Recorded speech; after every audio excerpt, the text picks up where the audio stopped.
kita ngayon para maintindihan mo yung mga sinasabi ko! Ha? Ano ba? Ha? Sama-sama na ako sa ganito! Kahit nandiyan yung ate mo, sisigawan kita! Ha? Sana maintindihan mo yung sinasabi ko! Yung kurtina, nabagsak mo! Yung baso, ganito! Tapos yung kwarto, ganyan! May ulap ka dito! May upuan! Tapos may tumbler! Tapos may laptop! May iPad! Nag-ayos ka ng gamot! Guys, ano meron?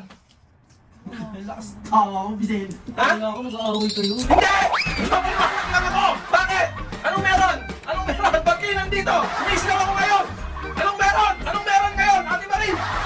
Ngayon mo sabihin sa akin! Ayos naman ang bag nangyari. Ha? Si Mami Blue yung buhok! Ito, mahaba yung buhok mo!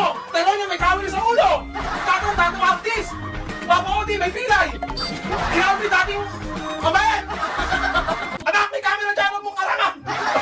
Ano ba tumakbo ko sa Ay, akin? medyo pala si... Tumakbo yan. Oo, tumakbo siya. Tumakbo ko siya. Sorry, sorry. Bakit? Tinakbo ko si Ina. Tumakbo si Ina paakit dito. Nakalimutan ko po siya eh. Nag-ayos na ako. Kasi may narinig yun. Nag-ayos siya ng gamot eh, kasi ano ko lang, gusto ko lang mag-release ng boses. Kasi baka hindi na ako marunong mag-edit. Panoorin niyo sa camera kung ano nangyari sa pagtakbo ng lahat. At hindi ko gaganunin si ano? Si Gagay Jun na kami. Kinakabahan ko. Asan si tatay? Ba't hindi umakyat? Asan na? Bakit nandoon? Talagin nyo! Ina, takot na sa'yo.